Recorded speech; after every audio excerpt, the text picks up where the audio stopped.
हरे कृष्ण कृष्ण कृष्ण हरे हरे, हरे राम राम राम हरे हरे। तो सभी भक्तों का आज की इस कृष्ण कथा में हार्दिक स्वागत। कल एक मोहिनी एकादशी है और एकादशी पर बहुत बड़ी एकादशी। वैसे तो हर 15 दिन में एकादशी आती है, परंतु कल की जो एकादशी है वो एकादशी अगर कोई व्रत करता है तो उसको हजारों एकादशी व्रत करने का फल मिलता है। और वो क्यों? क्योंकि कल जो एकादशी है उसका वर्णन पद्म पुराण में ऐसे आता है, वो त्रिस्पिशा वंजुला महाद्वादशी के नाम से विख्यात है। पद्म पुराण में ये वर्णन है वंजुला, और वंजुला जो है ना वो भगवान कृष्ण को बहुत प्रिय है। ये एकादशी बहुत लंबे समय के बाद आती है, अर्थात व्यक्ति शायद हमारे जीवन में इस समय आई है और इसके बाद वो पता नहीं कब आएगा और उस समय हम होंगे या नहीं होंगे। इसलिए जो बुद्धिमान हैं, जो भक्त हैं, वो इसका लाभ उठा लें, यानी इस एकादशी का बहुत अच्छी तरह से पालन करें, बहुत अच्छी तरह से पालन करें। जैसे निर्जल या जल या दूध, नहीं तो फ्रूट जूस आदि, हो सके तो निर्जल। पर जो ये एकादशी करता है उसको हजारों एकादशी व्रत करने का फल मिलता है। हम भागवत में ये जानते हैं कि अम्बरीश महाराज, उन्होंने इस एकादशी का व्रत का पालन किया था। उस समय ये एकादशी थी, कौन सी? वंजुला। और ये भी जानते हैं कि उस समय दुर्वासा मुनि उन्हें जब उनके पास आए थे और उनसे वैष्णव से जब वैष्णव अपराध किया था तो सुदर्शन चक्र ने उनकी रक्षा की थी और 1 साल तक सुदर्शन उनके पीछे दौड़ते रहे। और उसके बाद जब नीचे आए और जब द्वादशी का पारण हुआ, ये वो एकादशी है।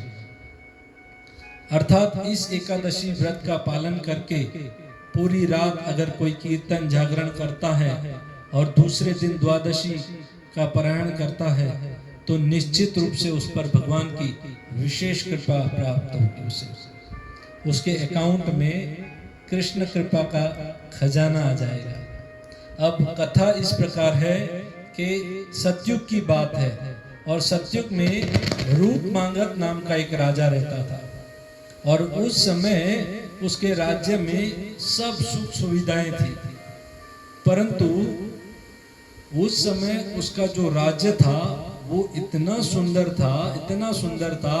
उसके जो बगीचे से गार्डन थे, वो गार्डन देख करके दिल गार्डन गार्डन हो जाता, खुश खुश हो जाता। तो वो एकादशी उस समय जो राजा रूपमांगत थे उसके राज्य में उस बगीचों की सुगंध, जो फूल थे उसकी सुगंध स्वर्ग तक जाती थी, इतना नाम था। और स्वर्ग की अप्सराओं को भी ये मोहित करती थी। तो उस समय स्वर्ग की अप्सराएं अयोध्या में आती थी और उस रूपमांगत राजा जो है उसके राज्य में, उसके गार्डन में, और वो फूल लेकर के जाती थी। तो एक समय क्या हुआ कि उर्वशी नाम की एक अप्सरा थी, आप जानते ही हैं उर्वशी का नाम आपने सुना ही होगा। तो वो जब उस राजा के गार्डन में पहुंची और फूल निकाल रही थी तो उस समय उसके पैर में एक बैंगन का छोड़ था, उसका कांटा लग गया और उस दिन एकादशी थी और इसलिए बैंगन का कांटा लगने की वजह से उसका एकादशी व्रत का भंग हो गया।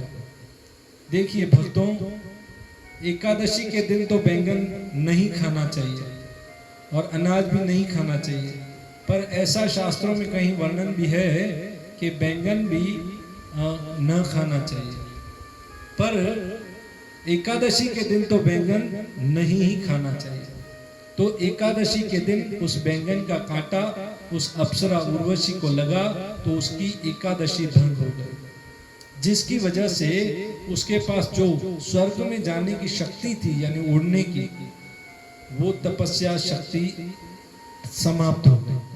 अब उर्वशी बहुत चिंता में थी और सुबह जब गार्डन के जो माली होते हैं वो आए, उन्होंने देखा, पूछा, उन्होंने राजा से बात की। राजा दौड़ते हुए आए और उर्वशी से जब पूछा तो उर्वशी ने कहा कि मैं स्वर्ग की अप्सरा हूँ, उर्वशी हूँ, और अब क्योंकि ये बैंगन का कांटा एकादशी के दिन मुझे लग गया, इसलिए मेरी एकादशी टूट गई है और इसलिए मैं अपनी शक्ति से अब स्वर्ग नहीं जा सकती। तो राजा मुझ पर कृपा करो कि मैं स्वर्ग वापस जाऊं। उस राजा ने कहा कि मेरे पास तो ऐसी कोई फ्लाइट है नहीं कोई एयर इंडिया है, नहीं जेट स्पाइस है, नहीं तो कोई विमान है तो मैं तुम्हें पहुंचा दूं। तुम्हारे पास अगर कोई युक्ति, कोई आइडिया है तो तुम मुझे बताओ। हाँ, अगर मुझसे हुआ तो मैं तुम्हारे लिए करूंगा। उर्वशी ने कहा कि कल एकादशी व्रत तुम्हारे राज्य में किसी ने किया था। राजा ने पूछा, एकादशी ये किस चिड़िया का नाम है? यानी उस समय उसके राज्य में न प्रजा को मालूम था एकादशी, न राजा को। सत्युग का समय था, योग और ध्यान में लोग रहते थे, ज्ञान में रहते थे, परंतु एकादशी व्रत के बारे में बहुत जानते नहीं थे। तो उर्वशी ने कहा, तुम अपने राज्य में अगर कोई व्यक्ति अनजाने में भी, चलो एकादशी का पता नहीं है, अनजाने में भी अगर कोई व्यक्ति तुम्हारे राज्य में भूखा है कल के दिन, वो अगर मेरे पास आ जाए और वो अपने पुण्य का फल, अनजाने में की हुई एकादशी का फल अगर मुझे दे दे तो मैं स्वर्ग जा सकती हूँ। राजा ने अपने राज्य में ढंढोरा पिटवाया और कहा कि कल के दिन में अगर राज्य में किसी ने खाना नहीं खाया हो और भूखा हो, भूखे पेट कुछ खाया पिया नहीं है, तो वो हमारे राज्य में आए और हमें बता करके हमसे इनाम ले जाए, हम उसे बहुत सारा इनाम देंगे। उस समय एक बनिया यानी व्यापारी था, उसके वहां एक शूद्र महिला काम करती थी और वो शूद्र महिला उस राजा के पास पहुंची। उसने कहा, राजन, हमने कल कुछ नहीं खाया है, मैंने कुछ नहीं खाया है, क्योंकि मैं जिस सेठ बनिए के पास काम करती थी उसने मुझे खाना भी नहीं दिया और मुझे मारा भी था, और मारने के कारण मैं रात भर सोई भी नहीं। अर्थात उस शूद्र महिला का उस एकादशी के दिन जागरण भी हो गया। भक्तों, एकादशी के दिन कोई जागरण करता है ना तो भगवान उसके वश में हो जाते हैं। बस फिर क्या था, उर्वशी ने जैसे ही सुना, उर्वशी ने कहा, अंजलि में जल भर दो और तुम ये संकल्प लो कि कल की जो एकादशी तुमने अनजाने में की थी उसका फल मैं उर्वशी को देती हूँ, और ऐसे कहोगी तो वो फल मुझे मिल जाएगा और मैं स्वर्ग जाऊंगी, राजा तुम्हें बहुत बड़ा इनाम देंगे।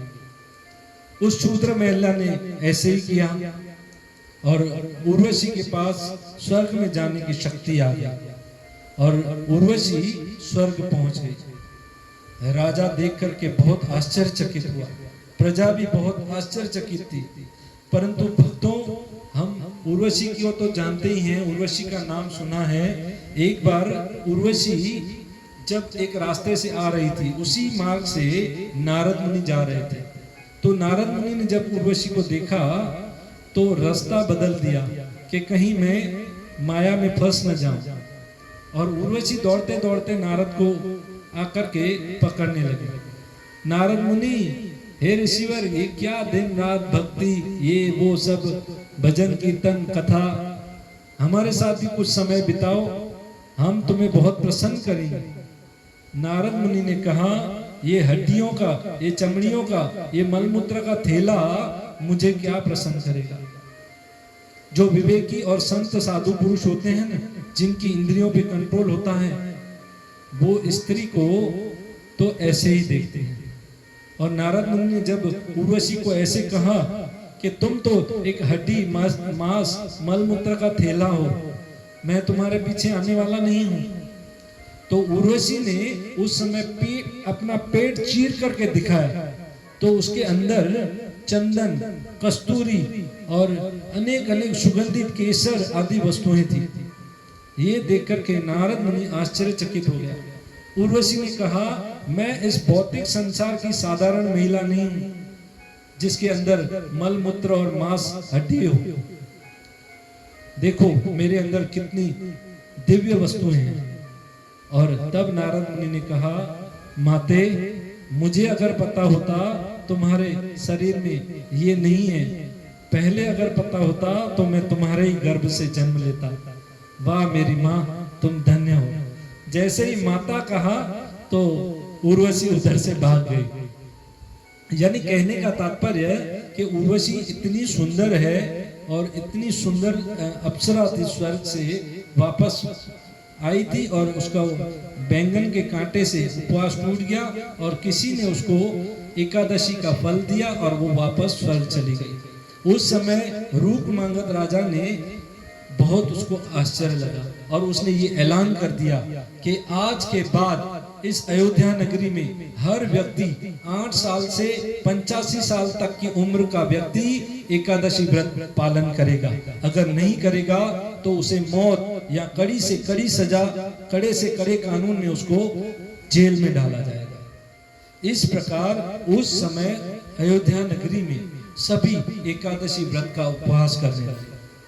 और जैसे ही सब उस राज्य में प्रेम से, भक्ति से उपवास करने लगे, कुछ भय से, तो वहां नरक में जगह खाली हो गई, नरक खाली हो गया। क्योंकि भगवान ने ये ऐलान किया था जब नरक में आए थे और अपने जीवों को, अपने पुत्रों को नरक में यातनाएं भोगते देखा था, तो ये ऐलान किया था कि आज के बाद मैं ऐलान करता हूं कि कोई व्यक्ति अगर एकादशी व्रत पालन करेगा तो वो कभी नरक नहीं आएगा। अब नरक खाली हो गया, यमराज को चिंता होने लगी। यमराज ने कहा ब्रह्मा जी से, ब्रह्मा जी के पास गए कि अपना धंधा अभी मंदी है, खाली है, अभी आप कहिए हमारे लिए क्या आदेश है, अब ये धंधा बंद करना है नरक का, बहुत मंदी आ गई है।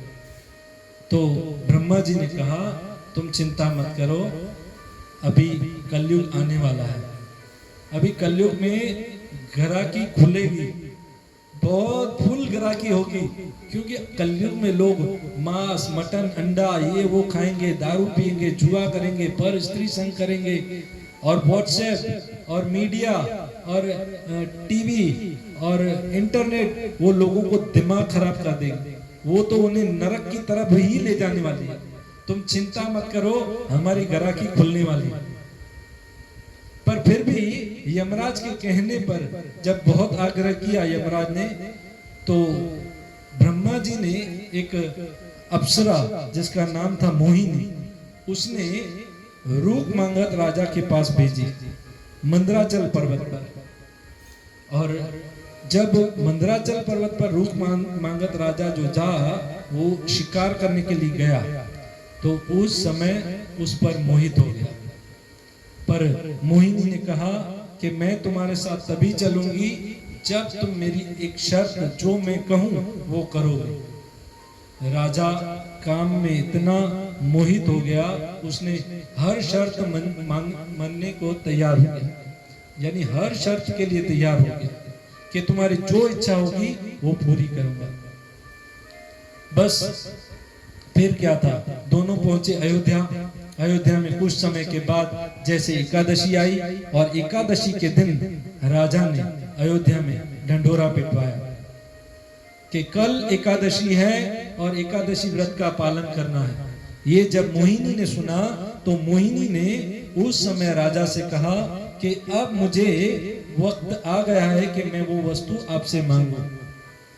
राजा ने कहा मांगो, कोई चिंता मत करो, तुम्हें जो चाहिए वो मांगो, बोलो क्या चाहिए तुम्हें। तो मोहिनी ने कहा कि तुम एकादशी व्रत का पालन नहीं करोगे। अर्थात उसके कहने का तात्पर्य ये भी था कि अब तुम्हारे राज्य में भी कोई एकादशी व्रत पालन न करे। तुम ये ऐलान कर दो। राजा ने कहा ऐसे नहीं होगा, ये जो तुम मांग रहे हो ये गलत है, इससे प्रजा का उद्धार होगा, कोई नरक में नहीं जाएगा। कहने का तात्पर्य यही है। तो उस मोहिनी ने कहा कि तुमने मुझे वचन दिया था, तो तुम्हें वचन का पालन करना ही पड़ेगा, नहीं तो तुम ये झूठे और रूख मांगत राजा, मैं ये ऐलान कर दूं। उसने कहा तुम मुझसे ये ना मांग करके कुछ और मांगो, इससे बड़ा मांगो, मैं देने को लिए तैयार हूं। तो मोहिनी ने कहा कि ऐसी बात है तो तुम अपने पुत्र धर्मांधक, उसका नाम था, कि उसका सर काट करके मुझे दे दो। और राजा ने देख करके बहुत दुखी हुई, ये सोच करके कि मैंने इसे क्या कह दिया था। तब अपनी पत्नी को देखने लगे। उसकी पत्नी ने भी कहा हम एकादशी व्रत तो करेंगे ही, चाहे हमें अपना पुत्र ही क्यों न देना पड़े। और पुत्र भी भक्त था और दौड़ते हुए आया, पिताजी आप काट दीजिए मेरी गर्दन। बस फिर क्या था, राजा ने सोचा प्रजा से एकादशी व्रत का तो पालन मैं जरूर कराऊंगा, चाहे मुझे पुत्र की हत्या क्यों न करनी पड़े। उठाई तलवार राजा ने और मारने लगे, अपने पुत्र के गर्दन को काटने लगे। जैसे ही काटने लगे भगवान विष्णु हरि वहां पर पहुंच गए, प्रसन्न हो गए। बस राजा का हाथ पकड़ लिया, तुम अभी के अभी मेरे साथ मेरे धाम में चलोगे, मैं तुझ पर बहुत प्रसन्न हूं। राजा ने कहा कि मेरी प्रजा भी मेरी संतान की तरह ही है, मैं उसका बहुत प्रेम से पालन करता हूं, मेरी प्राण है मेरी प्रजा। तब भगवान ने कहा मैं तुम्हें प्रजा के साथ मेरे धाम यानी भगवान के धाम ले जाऊंगा। देखिए, एक एकादशी व्रत करने से अनजाने में भी अगर कोई करता है, जैसे उस शूद्र महिला ने की और उस मोहिनी उर्वशी नाम की अप्सरा को फल दिया तो वो स्वर्ग चली गई। तो जो व्यक्ति प्रेम से करता है या कराता है, जैसे रूप मागत राजा ने पूरे राज्य में सभी लोगों से एकादशी व्रत का पालन कराया, तो जो प्रेम से करता है और प्रेम से सबको ये ऐलान करता है, प्रचार करता है कि आप सब लोग एकादशी व्रत कीजिए, तो क्या भगवान उन पर प्रसन्न नहीं होंगे? निश्चित रूप से उन पर भगवान प्रसन्न होंगे और उनको बहुत कृपा प्राप्त होगी और नरक में जाने से वो जीव बच जाएंगे।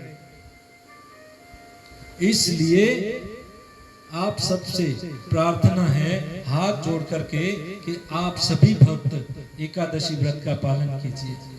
कल की जो एकादशी है, मैं फिर से कह रहा हूं, बहुत बड़ी एकादशी है। कल की एकादशी व्रत करने से हजारों एकादशी व्रत करने का फल आपके अकाउंट में आ जाएगा, क्योंकि ये बहुत सालों के बाद आती है और हमारा जीवन बहुत छोटा है भक्तों। कोरोना का समय चल रहा है, कभी भी किसी भी व्यक्ति की मृत्यु हो सकती है। और अगली एकादशी, ये जो एकादशी है जिसका नाम वंजुला है मोहिनी एकादशी, पर वंजुला महाद्वादशी से कहते हैं। ये कई सालों के बाद, अर्थात कहने का तात्पर्य हो कि शायद 100 साल में भी आती हो या 50 साल में भी आती हो या 200 साल में भी आती हो, तो उस समय हम होंगे नहीं। इसलिए हाथ जोड़ करके आपके चरणों में प्रार्थना है कि आप इस एकादशी का पालन कीजिए। हो सके तो निर्जला, नहीं तो जल जला, नहीं तो फल फला, और नहीं तो फिर कुछ गाय का दूध, जूस आदि। बहुत बहुत धन्यवाद। हरे कृष्ण। श्रील प्रभुपाद की जय। और मेरी सभी भक्तों के चरणों में ये प्रार्थना है, आप इस कथा को YouTube से देखिए, Facebook से देखिए, WhatsApp पर अगर आप देखते हैं तो आप अपने मोबाइल में जब डाउनलोड करेंगे तो आपकी मोबाइल में जगह रोकेंगे, और YouTube और Facebook पे आप देखेंगे तो हमको पता चलता है कि कितने लोगों ने देखी।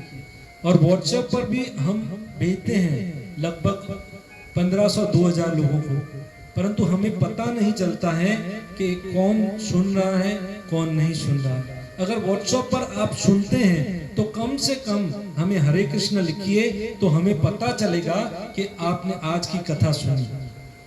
बहुत बहुत धन्यवाद। हरे कृष्ण। श्रील प्रभुपाद की जय। श्री श्री राधा